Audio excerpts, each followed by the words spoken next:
Vamos mergulhar hoje no universo de Twin Peaks, uma série que foi muito mais do que um simples programa de televisão.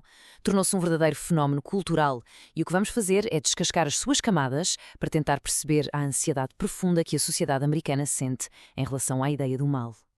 E tudo começou com esta pergunta, não foi? Quem matou Laura Palmer? Foi esta simples questão que cativou uma geração inteira. O anzol perfeito para um mistério de homicídio que se desenrolava na pacata cidade de Twin Peaks. Bem, à primeira vista, parecia a típica história de detetives, certo? Tínhamos um xerife, um agente do FBI a chegar de fora, pistas, interrogatórios, o formato clássico de quem foi o culpado. Mas isto era só a ponta do iceberg. Pois, o problema é que esta era, na verdade, a pergunta errada. O verdadeiro mistério, o enigma no coração de Twin Peaks, não é quem matou a Laura Palmer, mas sim o que a matou. Uma força sinistra escondida mesmo por baixo da superfície daquela vida americana aparentemente perfeita. Para percebermos a série, temos de a ver quase como um palimpsesto. É uma ótima analogia. Pensem num manuscrito antigo, onde o texto original era raspado para se escrever algo novo por cima. Mas as marcas do texto antigo nunca desapareciam por completo. Twin Peaks é assim. Cada camada revela mais do mesmo enigma. Então, vamos lá mergulhar nisto. E a nossa viagem para decifrar este enigma tem de começar no sítio mais icónico e, francamente, mais bizarro de toda a série. Aquele espaço de outro mundo conhecido como o Black Lodge, ou a Sala Vermelha. Então, o que é o Lodge? Não é só um lugar físico, é muito mais do que isso. É um estado de consciência, um limiar psíquico, e a única forma de o atravessar é confrontando os nossos medos mais profundos. É uma metáfora para o lado sombrio que todos temos. E os símbolos aqui são absolutamente cruciais. O chão achadrezado, claro, representa a dualidade entre o bem e o mal. Mas é a Garmon Bósia, aquele creme de milho que, na verdade, simboliza a dor e o sofrimento humanos, que nos revela a natureza deste mal. É um parasita. Alimenta-se do nosso sofrimento. E esta estética não surge do nada. Vejam só esta comparação. A semelhança com os templos maçónicos é espantosa. O chão, a ideia de um espaço ritualístico, os guardiões.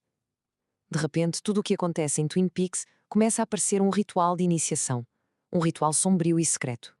É que todo este horror, esta estranheza, não foi criada no vácuo. Pelo contrário, a série funcionou como um espelho a refletir um mal-estar muito real que se vivia na América naquela altura.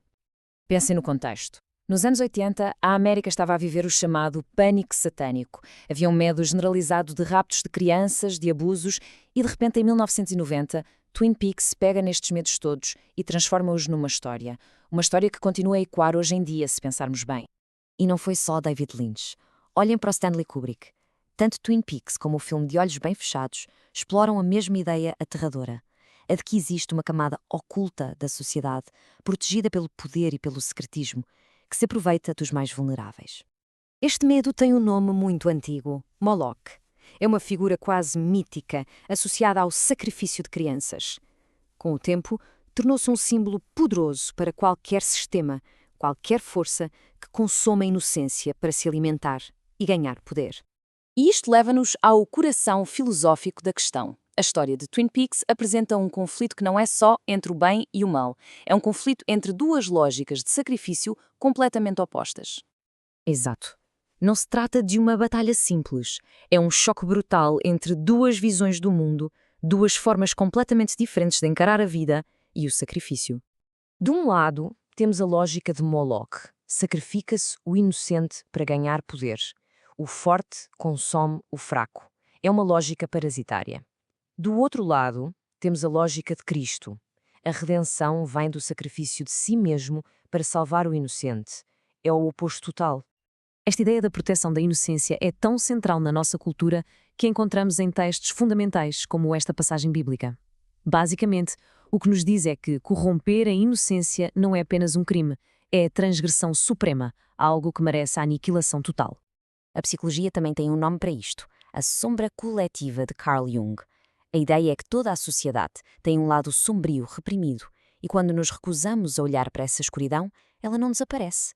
Pelo contrário, projeta-se para fora e regressa para nos assombrar sob a forma de violência. Então, o que é que tudo isto significa, para lá da ficção? O que é que Twin Peaks nos deixa para pensar?